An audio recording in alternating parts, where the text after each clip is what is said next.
Hello friends, welcome back to my YouTube channel. और हम पढ़ रहे थे डीबीएमएस और डीबीएमएस का थर्ड क्लास है। तो चलिए स्टार्ट करते हैं। कैरेक्टरिस्टिक आज हम पढ़ेंगे कैरेक्टरिस्टिक ऑफ डीबीएमएस। तो डीबीएमएस के क्या कैरेक्टरिस्टिक होने चाहिए, तो इसको भी हम एक ट्रिक से याद करेंगे। Seed, SEAD। वैसे तो सीड का स्पेलिंग होता है SEED, लेकिन हम इसमें याद करेंगे SEAD। तो सबसे एस एस वाला देखते हैं। तो एस से स्टोर हम 10 याद करेंगे इसके कैरेक्टरिस्टिक, ठीक है। तो सबसे पहला है store any type of data. तो डीबीएमएस कैसा होना चाहिए कि उसका कैरेक्टरिस्टिक ये कि ये किसी तरह का भी डेटा स्टोर कर सके। स्ट्रिंग हो, नंबर हो, कैरेक्टर्स हो या बुलियन हो, किसी तरह का भी डेटा ये स्टोर कर सकता है। इंट हो, फ्लोट हो। तो store any type of data, किसी भी तरह का डेटा स्टोर कर सके। तो फिर SQL एंड नो SQL, ये स्ट्रक्चर क्वेरी लैंग्वेज भी होना चाहिए, नो स्ट्रक्चर क्वेरी लैंग्वेज भी होना चाहिए। तो दो हमारे हो गए एस वाले। उसके बाद आते हैं ई वाले, इजी एक्सेस। हम आसानी से, भाई डेटाबेस कैसा होना चाहिए। पहला तो है कि भाई किसी तरह का डेटा स्टोर कर सके। दूसरा नो SQL एंड SQL। तीसरा हम डेटाबेस हम ऐसा होना चाहिए कि हम इजीली उसको फाइंड कर पाए, उस एक्सेस कर पाए, यूज़ कर पाए, निकाल पाए डेटा को। तो इजी एक्सेस होना चाहिए। तो SE टर्म ख़त्म हो गया। उसके बाद आते ए टर्म। तो एसिड प्रॉपर्टी होनी चाहिए। अब एसिड क्या होता है वो मैं इसके जस्ट बाद बताऊंगी, कैरेक्टरिस्टिक के बाद। तो आप फ़िलहाल याद कर लीजिए एसिड प्रॉपर्टी होनी चाहिए। तो हमने तीन जो है हमने देख लिए। पहला जो है 3 वर्ड से देख लिए, SEA। एस से मैंने बताया कि store any type of data, SQL and no SQL। फिर E से मैंने बताया इजी एक्सेस। फिर A से मैंने बताया एसिड प्रॉपर्टी होनी चाहिए। अब हम देखेंगे D से। तो D से सबसे ज़्यादा प्रॉपर्टी है। यहाँ से देखेंगे 1 2 3 4 5। तो देखते हैं डेटा शेयरिंग। तो उसकी ऐसी प्रॉपर्टी होनी चाहिए कि हम डेटा को शेयर कर पाएँ। डिसीजन मेकिंग प्रॉपर्टी उसके अंदर होनी चाहिए कि डिसीजन ले सके कि कौन सा डेटा उसको स्टोर करना है, कौन सा अगर डुप्लीकेट डेटा है तो उसको रिमूव कर दे। फिर डेटा बैकअप, डेटा की बैकअप भी भाई रहनी चाहिए। तो जैसे कि है हमारे फ़ोन में, सबके फ़ोन में है गूगल फ़ोटो है, तो फ़ोटोज़ का बैकअप है। तो बैकअप, डेटा का बैकअप होना चाहिए। तो हमने कितना देखा, एक तो डेटा शेयर कर सके हम लोग। दूसरा है डिसीजन ले पाए, डिसीजन मेकिंग। तीसरा डेटा बैकअप होना चाहिए। 3 हो गया डी से। फिर है डेटा इंटीग्रिटी और सिक्योरिटी। तो डेटा की जो है इंटीग्रिटी होनी चाहिए और सिक्योरिटी होनी चाहिए। और है डेटा जो है इनकंसिस्टेंट नहीं होना चाहिए और रिडंडेंसी नहीं होना चाहिए। मतलब कि रिडंडेंसी मतलब फालतू डेटा नहीं होना चाहिए, डुप्लीकेसी डेटा नहीं होनी चाहिए, और डेटा जो है इनकंसिस्टेंट नहीं होना चाहिए। मतलब एक डेटा इधर एक डेटा उधर ऐसा नहीं होना चाहिए। तो डी से हमने 5 क्या देखा। पहले हमने देखा कि डेटा हम शेयर कर सकते हैं। दूसरा हमने देखा कि डेटा जो है दूसरा डेटा बैकअप होना चाहिए और रिकवरी होना चाहिए, डिसीजन मेकिंग होना चाहिए, और डेटा जो है रिडंडेंसी नहीं होना चाहिए, no data redundancy and inconsistency, और डेटा की इंटीग्रिटी और सिक्योरिटी होनी चाहिए। 5 डी से देखा। तो हमने SEAD से देख लिया। तो एस से हमने क्या देखा था कि store any type of data, हम किसी भी तरह का डेटा स्टोर कर सकते हैं। ई से क्या देखा था, इजीली एक्सेस। ए से क्या देखा था, एसिड प्रॉपर्टी। डी से क्या देखा था, डेटा को शेयर कर पाए, डिसीजन मेकिंग होना चाहिए, और डेटा का बैकअप होना चाहिए, रिकवरी होना चाहिए, डेटा की इंटीग्रिटी और कंसिस्टेंसी होनी चाहिए, और नो इनकंसिस्टेंसी नहीं होनी चाहिए डेटा की, और डेटा रिडंडेंट नहीं होना चाहिए। और सब हमने देख लिया। बस एक बचा रियलिस्टिक। तो डेटा जो है वो रियलिस्टिक होना चाहिए, हमें याद रखना है। तो हमने कैरेक्टरिस्टिक भी याद कर लिए DBMS के ट्रिक के थ्रू, सीड ट्रिक के थ्रू। तो एक बार फिर से रिवाइज कर लेते हैं। एस से store any type of data, E से इजी एक्सेस, ए से एसिड प्रॉपर्टी, डी से डिसीजन मेकिंग और डेटा शेयरिंग और डेटा बैकअप एंड रिकवरी, फिर data integrity and security, no data inconsistency and redundancy, और फिर आर से है रियलिस्टिक। तो ये हो गया कैरेक्टरिस्टिक ऑफ DBMS। उसके बाद है DBMS का ट्रांजैक्शन। तो DBMS का जो ट्रांजैक्शन है एसिड प्रॉपर्टीज़ होना चाहिए। एसिड प्रॉपर्टीज़ हमने देखा था ऊपर कैरेक्टरिस्टिक में। तो एसिड आखिर होता क्या है, तो इसका फुल फॉर्म पहले देख लेते हैं, क्योंकि फुल फॉर्म बहुत इंपॉर्टेंट है, पूछा जाता है। तो ए से होता है एटोमिसिटी, सी से होता है कंसिस्टेंसी, आई से होता है आइसोलेशन और डी से होता है ड्यूरेबिलिटी। तो एटोमिसिटी, कंसिस्टेंसी, कंसिस्टेंसी, आइसोलेशन और ड्यूरेबिलिटी। तो एटोमिसिटी क्या करता है, जब ट्रांजैक्शन एक ही स्टेप में कंप्लीट हो जाए तब ट्रांजैक्शन एटॉमिक होता है, यस नो ऑल और नन। जैसे कि अगर हमने ट्रांजैक्शन किया, ठीक, तो अगर हम किसी को ट्रांजैक्शन कर रहे हैं तो जैसे एक ही स्टेप में हम तुरंत जो है डेटा ट्रांजैक्शन कंप्लीट हो जाए तो वो डेटा एटॉमिक कहलाएगा, ट्रांजैक्शन एटॉमिक कहलाएगा। कंसिस्टेंसी क्या है, जब ट्रांजैक्शन मतलब कि एटोमिसिटी में या तो हुआ या तो नहीं हुआ, अगर तो उसी को एटोमिसिटी बोलते हैं। एक ही स्टेप में हो गया तो ट्रांजैक्शन सक्सेसफुल तुरंत हो गया, और अगर नहीं हुआ तो अनसक्सेसफुल, तो ये होता है एटोमिसिटी। कंसिस्टेंसी क्या होता है, जब ट्रांजैक्शन होता है तो डेटाबेस एक स्टेट से दूसरे स्टेट में कंसिस्टेंस होता है। मतलब कि जो डेटा है वो पहले जो था अगर वही बाद में है तो डेटा को वो कंसिस्ट कर रहा है, कंसिस्टेंसी बना के रख रहा है डेटा की, तो वही है कंसिस्टेंसी। फिर होता है आइसोलेशन। मान लीजिए कि दो ट्रांजैक्शन किया जा रहा है और अलग अलग इंसान को, और जो है वो आपस में जो है वो इफ़ेक्ट ना करे एक दूसरे को, तो उसी को आइसोलेशन बोलते हैं। कि एक साथ हम दो ट्रांजैक्शन कर रहे हैं और वो दोनों ट्रांजैक्शन एक दूसरे से इंडिपेंडेंट हैं और सिक्योर हैं, इजीली ट्रांजैक्शन हो जा रहे हैं, तो उसी को आइसोलेशन बोलते हैं। जब दो या उससे अधिक ट्रांजैक्शन एक साथ एग्जीक्यूट होते हैं तो एक ट्रांजैक्शन दूसरे ट्रांजैक्शन को प्रभावित नहीं करता, उसी को आइसोलेशन बोलते हैं। ड्यूरेबिलिटी क्या होता है, जब एक ट्रांजैक्शन पूरी तरीके से कंप्लीट हो जाता है तो जो परिवर्तन होते हैं वो परमानेंट सिस्टम में रहते हैं। जैसे कि हम अपने गूगल पे में देखते हैं कि अगर हमने अगर ट्रांसफ़र किया डेटा तो वो लिख के आता है कि डेटा ट्रांसफ़र इतना रुपया सक्सेसफुल। तो वो जो चेंज हुआ, जो हम पहले ट्रांसफ़र नहीं किए थे फिर ट्रांसफ़र हुआ, तो वो चेंज हुआ, वो जो है वो रहेगा परमानेंट। तो वही है ड्यूरेबिलिटी, कि वो ड्यूरेबल रहेगा, परमानेंट रहेगा। तो ये है हमारी एसिड प्रॉपर्टी। डेटा जो है एटोमिसिटी होनी चाहिए, मतलब कि ट्रांजैक्शन अगर हम करें तो एक ही बार में ट्रांजैक्शन हो जाए। कंसिस्टेंसी होना चाहिए, कि जो पहले डेटाबेस है बाद का डेटाबेस है उसमें कंसिस्टेंस होना चाहिए। आइसोलेशन होना चाहिए, दो ट्रांजैक्शन एक दूसरे से इंडिपेंडेंस हो, इफेक्ट ना करे। ड्यूरेबिलिटी होनी चाहिए, कि जो डेटाबेस में जो ट्रांजैक्शन के बाद जो चेंज हुआ है वो ड्यूरेबल रहे, परमानेंट रहे। ये वही जो है ये ग्राफ के थ्रू, चार्ट के थ्रू समझाया गया। Acid property, atomicity, consistency, isolation, durability. Atomicity all or nothing transaction, consistency guarantee committed transaction state, isolation transaction are independent, durability committed data is never lost. जो कमिटेड डेटा है वो कभी lost नहीं होगा। तो एसिड प्रॉपर्टी उम्मीद है आपको समझ में आई होगी।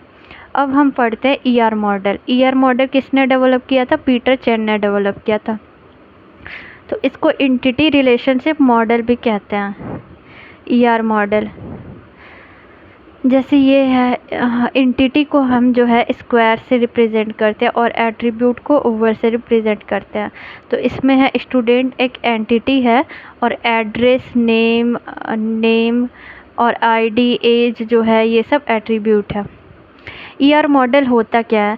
इस मॉडल को 1976 में पीटर चेन ने डेवलप किया था।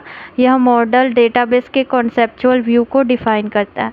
मतलब जो कॉन्सेप्चुअल व्यू था, सर्वर वाला था, उसको ये डिफ़ाइन करता है। डेटाबेस स्कीमा का जो कॉन्सेप्चुअल और लॉजिकल लेवल था, उसको ये डिफ़ाइन करता है। वैसे तो इसका नाम है ईआर मॉडल, लेकिन ये 3 मुख्य कंपोनेंट इसमें होते हैं: एंटिटी, रिलेशनशिप, एट्रीब्यूट। याद है मैंने जब एमएस एक्सेस पढ़ाया था तो उसमें मैं बताई थी आपको कि रिलेशनशिप क्या होता है, वो मैं डीबीएमएस में आपको अच्छे से समझाऊंगी। तो एंटिटी क्या होता है? एक एंटिटी कोई भी पर्सन, प्लेस, कार और रियल वर्ल्ड ऑब्जेक्ट हो सकता है। मतलब कोई भी नेम, पर्सन का नेम, क्लास, ऑब्जेक्ट और रियल वर्ल्ड ऑब्जेक्ट हो सकता है। एंटिटी रिलेशनशिप डायग्राम में एक एंटिटी को रेक्टेंगल के द्वारा प्रदर्शित किया जाता है। तो ईआर डायग्राम में एक एंटिटी को हम रेक्टेंगल के द्वारा शो करते हैं। उसके बाद एंटिटी के पास एक एट्रीब्यूट और एक यूनिक की अवश्य होना चाहिए। तो जो भी एंटिटी है उसके पास एक यूनिक की, प्राइमरी की और एक एट्रीब्यूट होना ही चाहिए। एंटिटी 2 टाइप का होता है, एक वीक एंटिटी होता है और एक स्ट्रॉन्ग एंटिटी होता है। वीक एंटिटी क्या होता है? वह एंटिटी जो दूसरे एंटिटी पर डिपेंड होता है उसे वीक एंटिटी कहते हैं। और वीक एंटिटी को डबल रेक्टेंगल से हम रिप्रेजेंट करते हैं। एंटिटी क्या है? एंटिटी को रिप्रेजेंट करते हैं हम रेक्टेंगल से, और जो वीक होगा उसको हमें ज़्यादा प्रोटेक्ट करके रखना होगा, तो हम 2 रेक्टेंगल दिखा देंगे, तो डबल रेक्टेंगल से शो होता है। वीक एंटिटी को उसके एट्रीब्यूट के द्वारा यूनिक तरीके से आइडेंटिफाई नहीं किया जा सकता। तो जो वीक एंटिटी होता है उसको उसके एट्रीब्यूट के थ्रू यूनिकली आइडेंटिफाई नहीं किया जा सकता।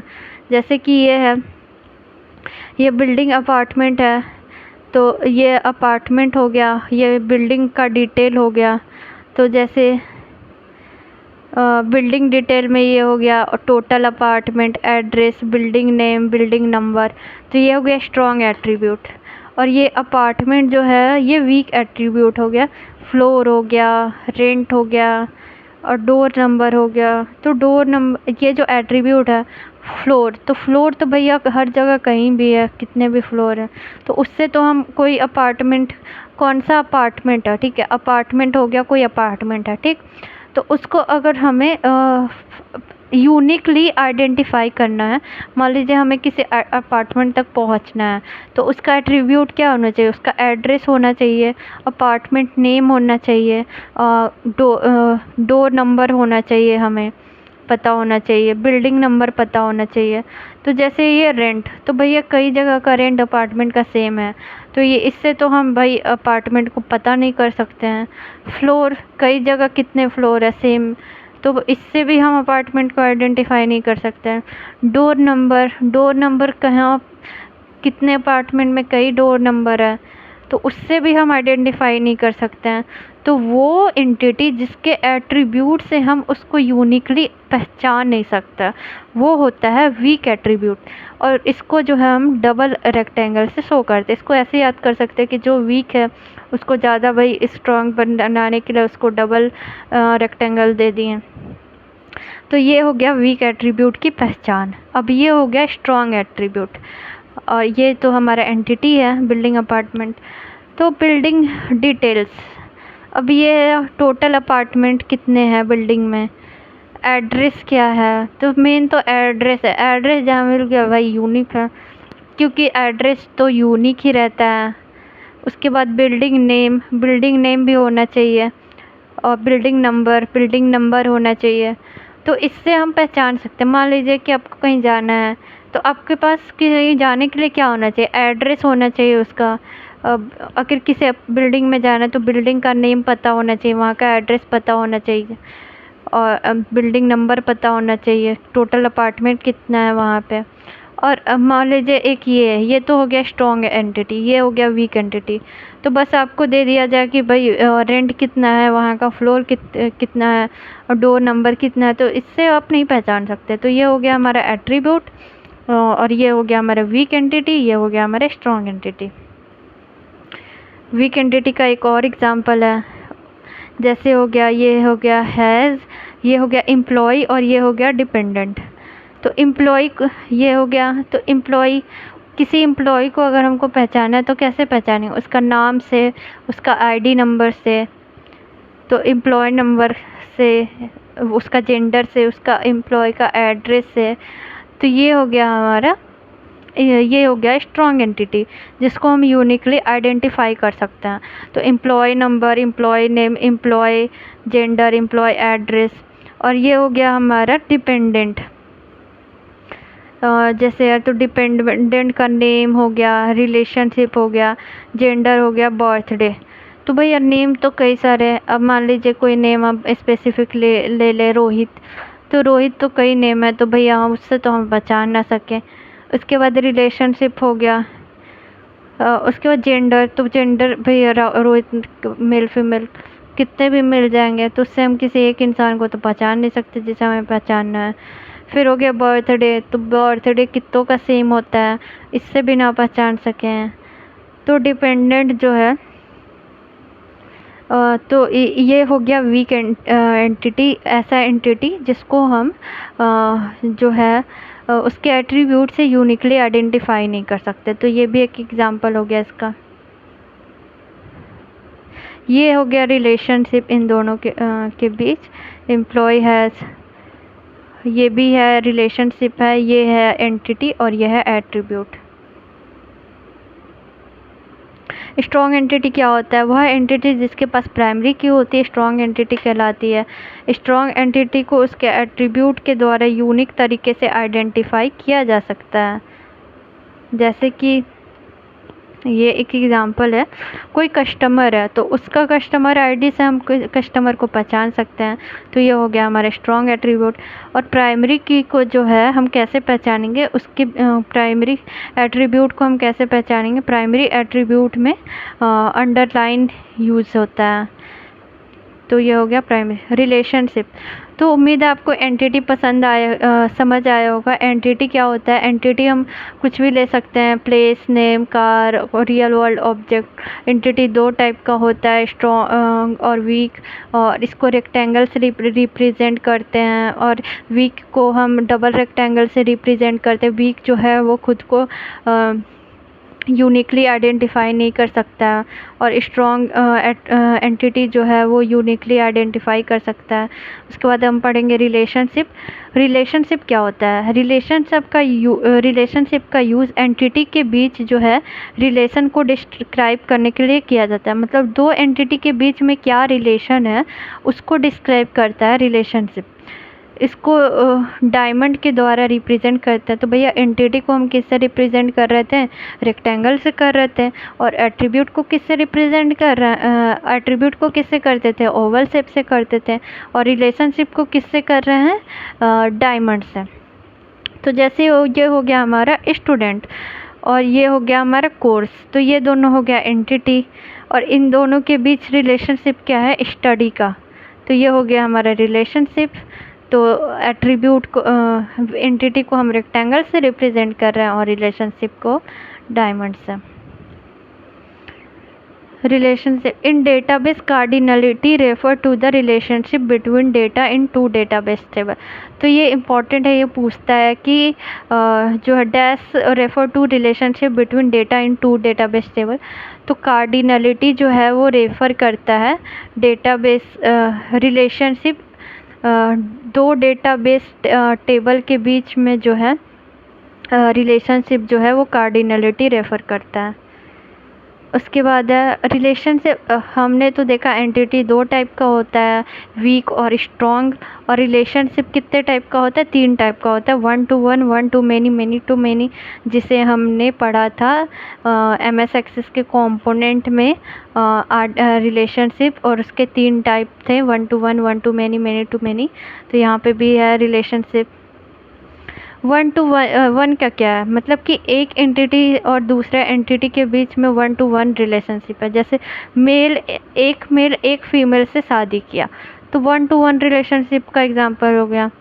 एम्प्लॉय, एक वन टू मेनी, एक एम्प्लॉय कई डिपार्टमेंट में वर्क कर सकता है, मेनी डिपार्टमेंट में, तो ये हो गया वन टू मेनी का एग्जांपल।